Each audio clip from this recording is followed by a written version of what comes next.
क्यों गिरफ्तार हुए एक्ट्रेस शिल्पा शेट्टी के पति राज कुंद्रा? मॉनसून सत्र का दूसरा दिन आज आईटी मंत्री अश्विनी वैष्णव राज्यसभा में पेगासस मामले में देंगे जवाब। क्यों हो रही है गृह राज्य मंत्री निशित प्रामाणिक की राष्ट्रीयता पर प्रमाण की मांग? और भारत श्रीलंका के बीच दूसरा वनडे मुकाबला। आज देश की अहम खबरों को देखने के लिए देखते हैं टॉप 9 राष्ट्र। मुंबई पुलिस की क्राइम ब्रांच ने बॉलीवुड एक्ट्रेस शिल्पा शेट्टी के पति और बिजनेसमैन राज कुंद्रा को सोमवार रात गिरफ्तार कर लिया। उन्हें आज कोर्ट में पेश किया जाएगा। राज कुंद्रा को अश्लील फिल्में बनाने और उन्हें ऐप पर रिलीज करने के आरोप में गिरफ्तार किया गया है। मामले में पुलिस ने कुंद्रा को मुख्य आरोपी बनाया है। मामले में पहले ही 9 लोगों की गिरफ्तारी हो चुकी है। संसद के मॉनसून सत्र का आज दूसरा दिन है। केंद्रीय आईटी मंत्री अश्विनी वैष्णव आज राज्यसभा में पेगासस मामले में जवाब देंगे। पीएम की बुलाई गई सर्वदलीय बैठक में भाग लेने को लेकर विपक्षी नेता अंतिम फैसला करेंगे। इससे पहले मॉनसून सत्र का पहला दिन पेगासस जासूसी कांड को लेकर विपक्ष के हंगामे की भीड़ चढ़ गया। मॉनसून सत्र को लेकर आज सुबह 9:30 बजे संसद भवन में बीजेपी संसदीय दल की बैठक बुलाई गई है। बैठक में प्रधानमंत्री मोदी सहित सभी सांसद मौजूद रहेंगे। इस दौरान पीएम मोदी बीजेपी सांसदों का मार्गदर्शन करेंगे। इस दौरान विपक्ष के हंगामे से निपटने को लेकर भी चर्चा की जाएगी। पेगासस फोन हैकिंग विवाद को लेकर केंद्रीय आईटी मंत्री अश्विनी वैष्णव ने सोमवार को लोकसभा में जवाब दिया और कहा कि फोन टैपिंग से जासूसी के आरोप गलत है। लीक डेटा का जासूसी से कोई लेना देना नहीं है और डेटा से ये भी साबित नहीं होता कि सर्विलांस हुआ है। कांग्रेस सांसद राहुल गांधी ने ट्वीट कर केंद्र सरकार पर विपक्षी नेताओं, मीडिया कर्मियों और बड़ी हस्तियों की जासूसी का आरोप लगाया था।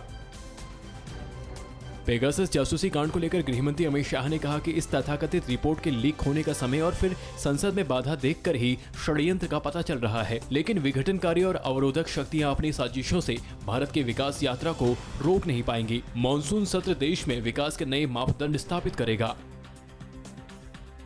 पेगासस सॉफ्टवेयर के जरिए फोन टैपिंग की रिपोर्ट आने के बाद हंगामा मचा हुआ है। कांग्रेस ने जहां मामले को लेकर गृहमंत्री अमित शाह से इस्तीफे और बर्खास्तगी की मांग की है, वहीं बीजेपी की ओर से पूर्व सूचना प्रौद्योगिकी मंत्री रविशंकर प्रसाद ने कहा कि जो पार्टी जवानों की शहादत का सबूत मांगती हो, उससे इससे ज्यादा क्या अपेक्षा की जाए। केंद्रीय गृह राज्य मंत्री निशित प्रामाणिक की राष्ट्रीयता को लेकर सोमवार को राज्यसभा में जमकर हंगामा हुआ। टीएमसी सांसद सुखेंदु शेखर राय ने प्रामाणिक की राष्ट्रीयता पर सवाल उठाए। इससे पहले असम कांग्रेस प्रमुख और राज्यसभा सांसद रिपुन बोरा भी पीएम मोदी से निशित प्रामाणिक की राष्ट्रीयता की जांच करने की मांग कर चुके हैं। पश्चिम बंगाल में नेता प्रतिपक्ष शुभेंदु अधिकारी के पूर्वी मिदनापुर जिले के पुलिसकर्मियों को सार्वजनिक रूप से धमकाने का मामला सामने आया है। उन्होंने कहा कि सावधान रहें, अगर टीएमसी के खिलाफ कार्रवाई नहीं हुई तो मामले की सीबीआई जांच कराई जाएगी। अधिकारी बीजेपी समर्थकों पर हमले और पुलिस की निष्क्रियता के विरोध में एसपी ऑफिस के सामने धरना देने पहुंचे थे। भारत और श्रीलंका के बीच 3 वनडे मैच की सीरीज का दूसरा मैच आज खेला जाएगा। ये मैच कोलंबो के प्रेमदासा स्टेडियम में दोपहर 3 बजे खेला जाएगा। पहले मैच में जीत के बाद भारत के पास 1-0 की बढ़त है। पहले मैच में भारत ने श्रीलंका को 7 विकेट के बड़े अंतर से हराया था। वनडे सीरीज के बाद 25 जुलाई से T20 मैचों की सीरीज भी होगी। मुंबई में भारी बारिश के बाद की साइड इफेक्ट। कांदिवली में सैकड़ों कारें पानी में डूबी। ठाणे में चट्टान खिसकने से 4 घरों को पहुंचा नुकसान, 5 की हुई मौत। और कहां भारी बारिश से पहुंचा कई घरों को नुकसान। बाढ़ और बारिश और चुनाव से जुड़ी खबरों के लिए देखिए टॉप 9 बाढ़। 3 दिन से जारी भारी बारिश के बाद सोमवार को भी मुंबई में रुक रुक कर बारिश होती रही, जिसके चलते शहर के कई इलाकों में जल जमाव हो गया। मुलुंड इलाके में निर्मल लाइफस्टाइल कॉम्प्लेक्स में घुटने से ज्यादा पानी भरा हुआ था। कॉम्प्लेक्स के कैंपस पर रखी गाड़ियां भी पानी में डूबे नजर आ रहे हैं। बारिश के दौरान हुई घटनाओं में 30 से ज्यादा लोगों की मौत हो चुकी है। मुंबई में भारी बारिश से जनजीवन अस्त व्यस्त हो गया है। कांदिवली इलाके की एक पार्किंग में खड़ी 400 से ज्यादा गाड़ियां पूरी तरह से पानी में डूब गई। तेज बरसात के बाद पार्किंग में 20 फीट से ज्यादा पानी भर गया था। पानी निकालने के लिए बीएमसी और फायर ब्रिगेड की 2 टीमों को काफी मशक्कत करनी पड़ी। मुंबई में हुई भारी बारिश जानलेवा भी साबित हुई है। मुंबई के मीरा रोड इलाके में मुंशी कंपाउंड के पास 10 साल का बच्चा नाले में बह गया। फायर ब्रिगेड और रेस्क्यू टीमों ने बच्चे की तलाश और रेस्क्यू अभियान शुरू कर दिया है। हालांकि अभी तक बच्चे का कुछ पता नहीं चला है। महाराष्ट्र के थाने के घोलाई नगर इलाके में चट्टान खिसकने से 4 घरों को नुकसान पहुंचा है। हादसे में 5 लोगों की मौत भी हो गई है, जबकि 7 लोगों का रेस्क्यू कर लिया गया है। नगर निगम प्रशासन के मुताबिक कलवा इलाके में लगातार भारी बारिश की वजह से एक बड़ा पत्थर बस्ती पर गिरने से यह हादसा हुआ। दिल्ली में मानसून की दस्तक ने राजधानी के लचर व्यवस्था की तस्वीर इस बार भी देखने को मिली। प्रहलादपुर में फरीदाबाद की ओर जाने वाले अंडरपास में इतना बारिश का पानी भर गया कि आधी बस, एक कार और छोटा ट्रक डूब गया। अंडरपास में भरे पानी का वीडियो बनाने के दौरान डूबने से हुए हादसे में एक युवक की भी मौत हो गई। दिल्ली में हुई भारी बारिश हादसे का सबब भी बनी। द्वारिका सेक्टर 18 इलाके में दिल्ली के एक पुलिसकर्मी की कार सड़क के बीचों बीच अचानक गड्ढे में समा गई। हालांकि सूझबूझ से काम लेते हुए पुलिसकर्मी ने पीछे का शीशा तोड़ा और बाहर आ गया। बाद में कार को क्रेन के जरिए निकाला गया। भारी बारिश और आंधी के चलते जम्मू की कालिका कॉलोनी में कई घरों को नुकसान पहुंचा। लोगों के मुताबिक रात के समय भारी बारिश की वजह से नाले का जलस्तर बढ़ गया और अचानक घर गिर गया, लेकिन वो बाल बच गए। मूसलाधार बारिश से शहर के कई इलाकों में जलभराव भी हुआ, जिससे आवाजाही प्रभावित हुई। चंद घंटों की बारिश में साइबर सिटी के नाम से मशहूर हरियाणा के गुरुग्राम की सड़कें नदियों में तब्दील हो गई। राजीव चौक पर हुए जलभराव में डूबने से एक युवक की मौत हो गई। मृतक युवक की शिनाख्त नहीं हो पाई है। गुरुग्राम में जगह जगह पानी भरने की वजह से लोगों को आने जाने में परेशानियों का सामना करना पड़ा। हरियाणा का रेवाड़ी जिला भी बारिश के बाद पूरी तरह से बाढ़ की चपेट में है। जिले में कई जगहों पर बाढ़ जैसे हालात हैं। सड़कों पर करीब 3 फीट पानी भरा है। स्कूल ही नहीं बल्कि घरों की रसोई और बेडरूम तक पानी भर गया है। लोग पानी के बीच खाट पर वक्त गुजारने को मजबूर हैं। प्रशासन के मुताबिक अभी खतरे की कोई बात नहीं है और हालात पर नजर रखी जा रही है। और अब राज्यों की अहम खबरें देखते हैं। पंजाब कांग्रेस में नहीं थमा है अभी विवाद। कैप्टन अमरिंदर सिंह जल्द कर सकते हैं बड़ा धमाका। शहीद दिवस पर कल ममता की वर्चुअल रैली। कमलनाथ ने दिग्विजय सिंह पर क्यों ली चुटकी। राज्यों की खबरों के लिए देखिए टॉप 9 राज्य विशेष। नवजोत सिंह सिद्धू से लड़ाई में कांग्रेस आलाकमान से दरकिनार होने के बाद पंजाब के मुख्यमंत्री कैप्टन अमरिंदर सिंह जल्द ही बड़ा धमाका कर सकते हैं। सूत्रों के मुताबिक सीएम अमरिंदर परफॉर्मेंस के नाम पर मंत्रिमंडल में बदलाव कर सिद्धू समर्थक मंत्रियों की छुट्टी कर सकते हैं। अस्पताल के बेड पर लेटे ये शख्स समाजवादी पार्टी के सांसद आजम खान है। जिसने भी इस तस्वीर को पहली बार देखा उसे अपनी आंखों पर भरोसा नहीं हुआ। फोटो में आजम खान बेहद कमजोर नजर आ रहे हैं। यूपी के सीतापुर जेल में बंद आजम खान की तबीयत बिगड़ने के बाद लखनऊ के मेदांता अस्पताल में भर्ती कराया गया है। फिलहाल उनकी हालत स्थिर है। लखनऊ के पीजीआई में भर्ती यूपी के पूर्व मुख्यमंत्री कल्याण सिंह की हालत बिगड़ने के बाद उन्हें वेंटिलेटर पर शिफ्ट किया गया है। कल्याण सिंह की अचानक सेहत में गिरावट के बाद डॉक्टरों ने ये फैसला लिया। कल्याण सिंह के बेटे राजवीर सिंह और नाती संदीप सिंह अस्पताल में मौजूद हैं। पश्चिम बंगाल विधानसभा चुनाव में जीत के बाद सीएम ममता बनर्जी की नजर अब लोकसभा चुनाव पर है। इसके लिए ममता कल शहीद दिवस पर एक वर्चुअल रैली करेंगी, जिसकी स्ट्रीमिंग दिल्ली, यूपी, असम, त्रिपुरा समेत दूसरी जगहों पर भी की जाएगी। ममता बनर्जी ने 2024 चुनाव के लिए टीएमसी का नारा देश जादेर चाइछे यानी जिसे देश चाहता है जारी किया है। एमपी के पूर्व सीएम कमलनाथ ने दिग्विजय सिंह पर चुटकी ली। कांग्रेस विधायक लक्ष्मण सिंह की किताब के विमोचन पर कमलनाथ ने कहा कि मुझे लगा कि लक्ष्मण ने दिग्विजय पर किताब लिखी है। बाद में मुझे पता चला कि किताब पर्यावरण पर है। अगर लक्ष्मण दिग्विजय पर किताब लिखते तो वो बेस्ट सेलर होती। इसके जवाब में दिग्विजय सिंह ने कहा कि उनके बारे में हर कोई जानता है। दिल्ली पुलिस की कम्युनिकेशन यूनिट के डीसीपी एसके सिंह और उनकी पत्नी के खिलाफ जल्द कार्रवाई हो सकती है। सूत्रों के मुताबिक दोनों के खिलाफ केस दर्ज करने की कवायद शुरू कर दी गई है। दिल्ली पुलिस में ही तैनात एक एएसआई के परिवार ने डीसीपी और उनकी पत्नी के खिलाफ मुखर्जी नगर थाने में मारपीट, गाली गलौज और डराने धमकाने की शिकायत की है। जयपुर में धर्मांतरण और रेप की एफआईआर दर्ज नहीं करने पर प्रताप नगर थाना प्रभारी श्री मोहन मीणा को लाइन हाजिर कर दिया गया है। पीड़िता का आरोप है कि जब वह थाने गई तो पुलिस ने मामला दर्ज नहीं किया और कहा कि कोर्ट से आदेश लाओगे तब कार्रवाई होगी। बिहार के मोतिहारी में 100 करोड़ से ज्यादा की ठगी के फरार आरोपी निर्भय कुमार यादव और उसके सहयोगी पंकज कुमार को गिरफ्तार कर लिया गया है। आरोपी पहले महिलाओं को चीट फंड कंपनी से लोन दिलाता था, फिर लोन के पैसों को अपने मदर टेरेसा ट्रस्ट के खाते में जमा करा देता था। इस तरह उसने हजारों महिलाओं को चूना लगाया था।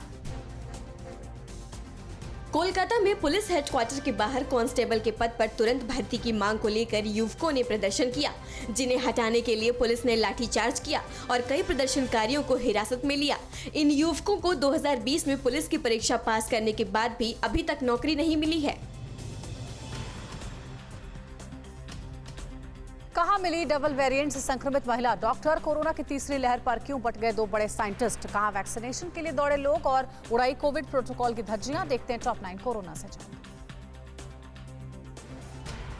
देश में रविवार की तुलना में सोमवार को कोरोना के नए मामलों में भारी कमी देखने को मिली। देश में पिछले 24 घंटे में कोरोना के 29,413 नए मरीज सामने आए, जबकि 372 लोगों की मौत हो गई। इसके अलावा एक दिन में 45,345 लोग ठीक हुए। फिलहाल देश में 3,99,998 एक्टिव कोरोना केस हैं।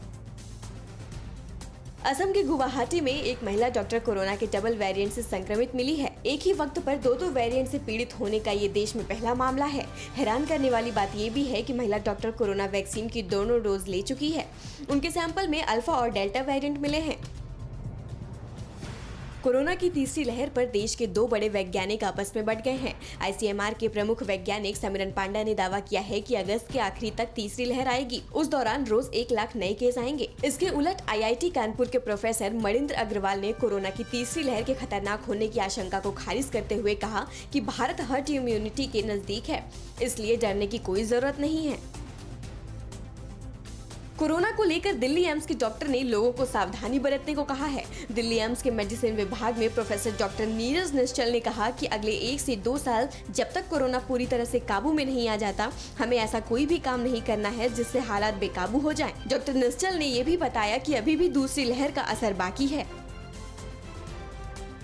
अहमदाबाद की 80% जनता के शरीर में कोरोना के खिलाफ एंटीबॉडी बन गई है। ये खुलासा अहमदाबाद नगर निगम के सीरो सर्वे में हुआ है।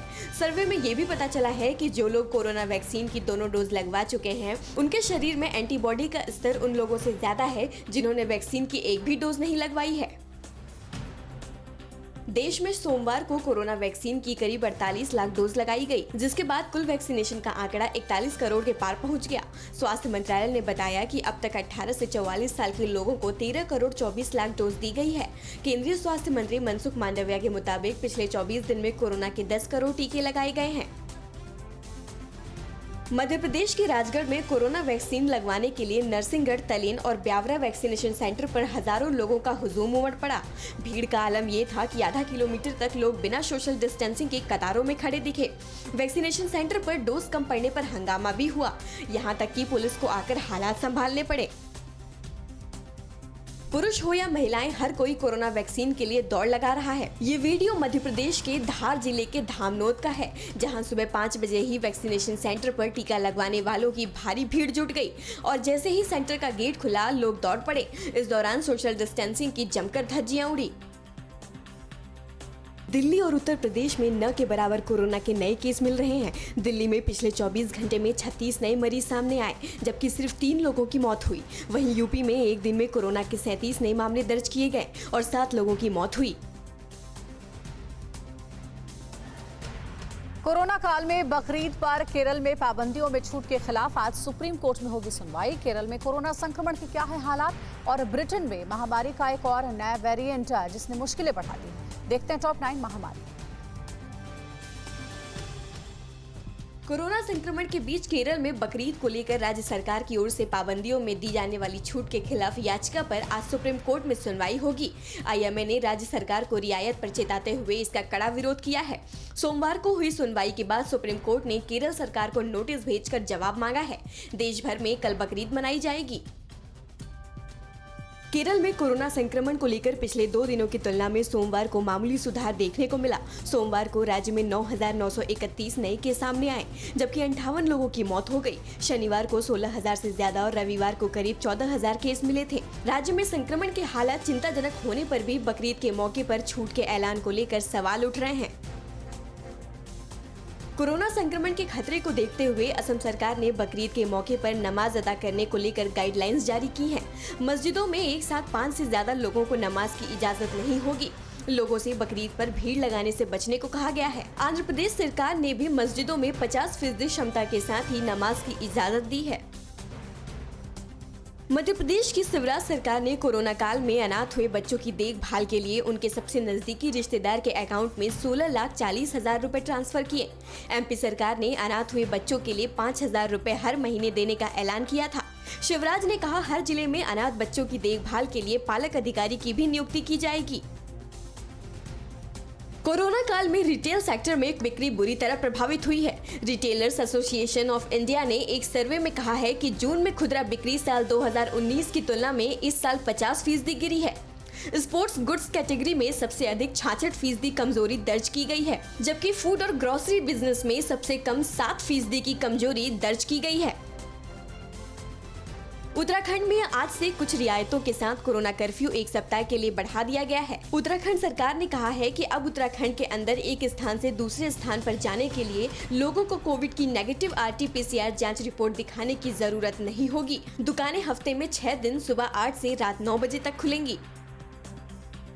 कोरोना की 5वीं लहर के बीच स्पेन की आधी आबादी का टीकाकरण हो जाने का दावा किया गया है। आधी आबादी को कोरोना का टीका लग जाने से अधिकारी उत्साहित हैं। स्पेन की कुल आबादी करीब 5 करोड़ है, लेकिन चिंता इस बात को लेकर है कि संक्रमण भी तेजी से फैल रहा है। कल भी 20,000 से ज्यादा नए मामले आए हैं। कोरोना के सबसे ज्यादा शिकार युवा हो रहे हैं। कनाडा की सरकार ने ऐलान किया है कि 9 अगस्त से कोरोना की दोनों डोज लेने वाले अमेरिकी नागरिकों को उनके देश में आने की इजाजत होगी, जबकि 7 सितंबर से टीके की दोनों डोज लेने वाले बाकी देशों के नागरिकों को कनाडा में एंट्री दी जाएगी। संक्रमण के फैलने के खतरे को देखते हुए कनाडा ने दूसरे देशों के नागरिकों की एंट्री पर रोक लगा रखी थी। ब्रिटेन में कोरोना की तीसरी लहर के बीच एक और नए वायरस का संक्रमण तेजी से फैल रहा है। पिछले 5 हफ्तों में नोरो वायरस के 154 से ज्यादा केस मिले हैं। नोरो वायरस की वजह से लोगों को उल्टी और दस्त की शिकायत होती है। ब्रिटेन में कल कोरोना के करीब 40,000 नए केस मिले हैं। इस बीच ब्रिटिश PM बोरिस जॉनसन की कोरोना रिपोर्ट नेगेटिव आई है। 23 जुलाई से जापान की राजधानी टोक्यो में ओलंपिक शुरू होगा। 130 करोड़ से ज्यादा भारतीयों की उम्मीद इस बार 119 खिलाड़ियों से कई गोल्ड मेडल लाने की है। दुनिया की नंबर 1 तीरंदाज दीपिका कुमारी ने टोक्यो ओलंपिक को लेकर क्या कहा है? चीन ने कितने खिलाड़ियों का दल इस बार ओलंपिक के लिए भेजा है? ओलंपिक से जुड़ी खबरों के लिए देखते हैं top 9 Tokyo Olympic. Tokyo Olympic शुरू होने में अब बस 3 दिन का समय रह गया है। तीरंदाजी में मेडल की मजबूत दावेदार दीपिका कुमारी ने एक इंटरव्यू में कहा कि वो खुद को साबित करना चाहती हैं। हाल ही में दुनिया की नंबर 1 तीरंदाज बनी दीपिका ने कहा कि ये मेरे लिए, तीरंदाजी टीम के लिए और मेरे देश के लिए अहम है। आपको बता दें कि भारत ने ओलंपिक तीरंदाजी में कभी पदक नहीं जीता है।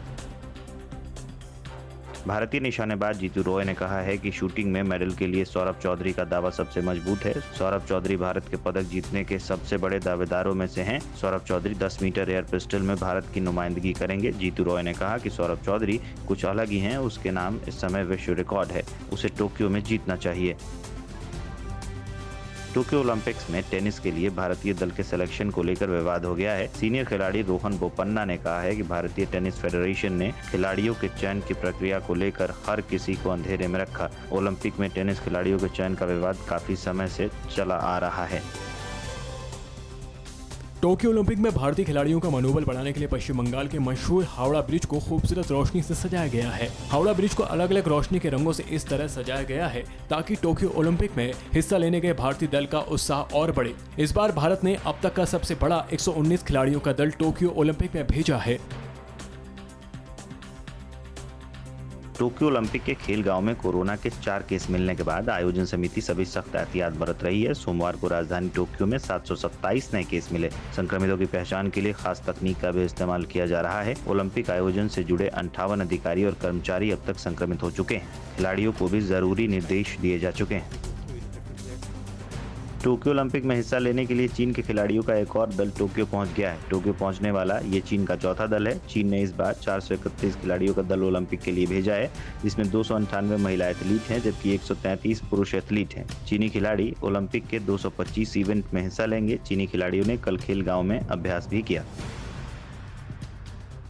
ओलंपिक में हिस्सा लेने के लिए ताइवान के खिलाड़ियों का दल भी टोक्यो पहुंच गया है। ताइवान की टीम चाइनीज ताइपे के नाम से ओलंपिक में हिस्सा लेगी। ताइवान ने इस बार 68 खिलाड़ियों का दल ओलंपिक के लिए भेजा है। ताइवान ने बैडमिंटन में गोल्ड मेडल मिलने की उम्मीद जताई है। 68 खिलाड़ियों का दल 18 इवेंट में हिस्सा लेगा। इंटरनेशनल ओलंपिक कमेटी के टॉप स्पॉन्सर होने के बावजूद जापानी कार कंपनी टोयोटा टोक्यो के दौरान जापानी टेलीविजन पर किसी भी ओलंपिक से जुड़ा कोई विज्ञापन नहीं चलाएगा। टोयोटा ने ऐसा फैसला कोरोना काल में ओलंपिक के आयोजन से जुड़े रहने पर अपनी छवि को लेकर लोगों की राय बदलने के अंदेशे की वजह से किया है। इटली के कलाकार डारियो गैम्ब्रिन ने खेत में फसलों को ट्रैक्टर से काटकर ओलंपिक के मशहूर 5 रिंग वाले लोगो को खेत में ही उकेर दिया है। कलाकार ने खेत में लगी फसल को ऐसे काटा कि ओलंपिक के 5 रंगों वाला लोगो असली जैसा ही दिखने लगा। इसके साथ ही इस कलाकार ने टोक्यो में बने मशहूर शिंटो मंदिर का द्वार भी बना दिया। ये खूबसूरत कलाकारी 20,000 स्क्वायर मीटर में बनाई गई है।